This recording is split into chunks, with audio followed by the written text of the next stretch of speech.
Good morning, students. So today we are discussing the first year botany. So in which short answer questions, that is, we are in third unit, sexual reproduction in flowering plants. Sexual reproduction in flowering plants. So the first question is, name the component cells of egg apparatus in the embryo sac. So when you take embryo sac here, so inside the ovule there will be embryo sac. So here we can see down here three cells. We can see that three cells we can see. The center one is called egg cell. The center one is called egg cell. Either side of the egg cell are known as synergids, are nothing but helper cells. So imagine this is the embryo sac. So actually embryo sac have total 7 cells, 7 cells, upper 3, below 3 and middle 1. But the nuclei is 8 nuclei, 8 nuclei. So here in first question they asked the only here egg apparatus. So generally when you take the egg apparatus here, this is the embryo sac. Just now I explained you so these 3 cells are called egg apparatus here. So center one is the egg cell and either side of the cells are called synergids. So synergids are the helper cells. Next, second question, name the part of the gynosium that determines the computable nature of pollen grain. So in this question, pollination, usually when you take the in flower the fourth whorl, that is gynosium. So gynosium have gynosium have the following parts here. So like this, part like is ovary, style, stigma. So on the stigma pollen grains are arrived here. Pollen grains are arrived on the stigma. So that here computable nature of the part of the gynosium for the pollen grain is stigma. So which part is arrived, which part of the gynosium is received the or arrived the pollen grains means stigma. On the stigma pollen grains are arrived. So that is the reason the computable part of the computable nature of pollen grain which is arrived onto the stigma. Stigma is the part of the gynosium. Gynosium have 3 parts: ovary, style, stigma.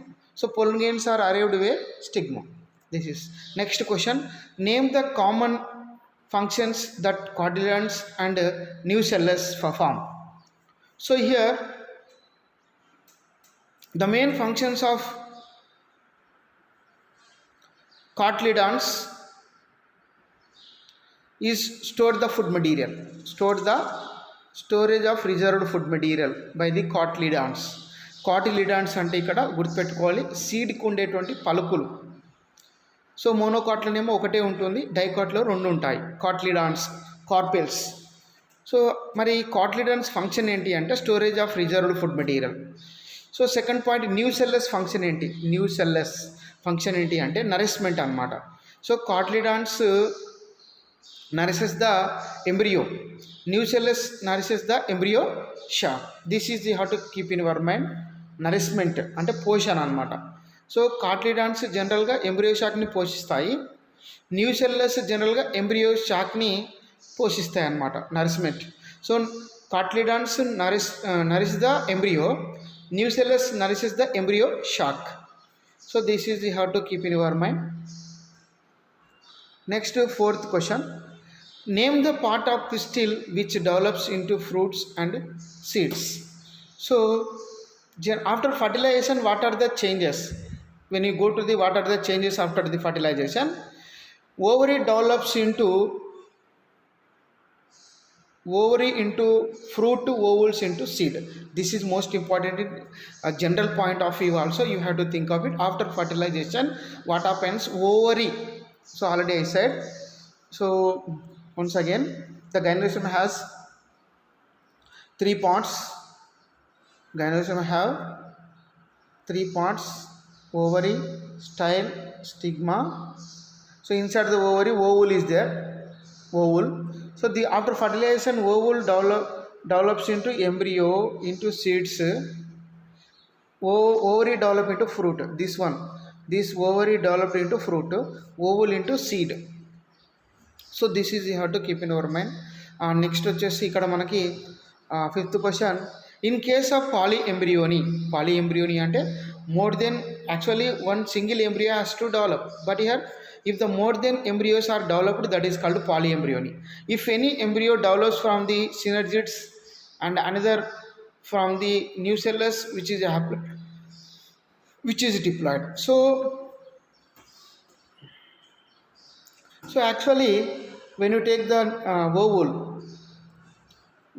ovule here, so there will be a synergids are there here. Synergids cell per cells down we can take here. Just now I said here 3 egg cell and side synergids are helper cells. If the embryo developed from this synergid cell, that is called haploid. If the embryo developed from the nucellus, this is present inside the ovule. From the nucellus, if the embryo is formed, that is a diploid in nature. This is they asked in this question, nature of the embryo which is developed from synergids and nucellus. If the embryo is formed from the synergids, the embryo is usually haploid. If the embryo is formed from nucellus cells, it is diploid in. So sixth question, can an unfertilized apomictic embryo shock gives rise to diploid embryo? If yes, then how it is?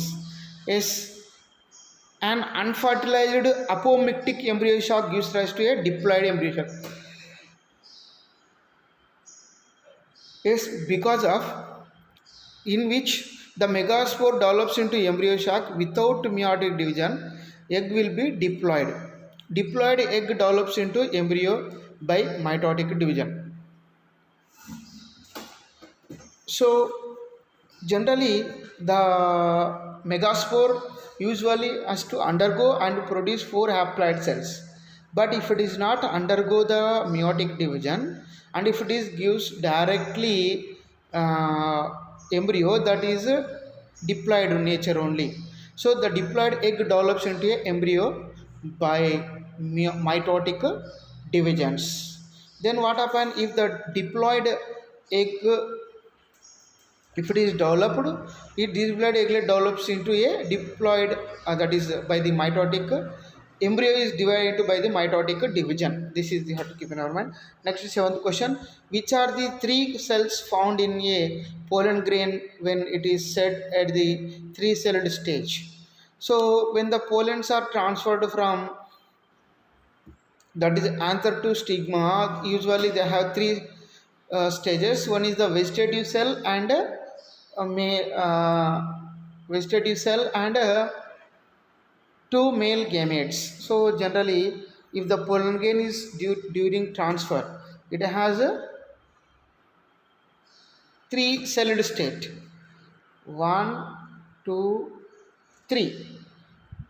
It is the vegetative cell. Remaining 2 are the male gametes. So while pollen grains transfer, it is usually 3-celled state.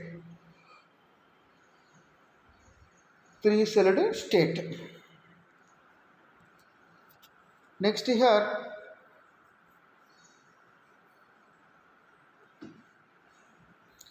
what is self incompatibility?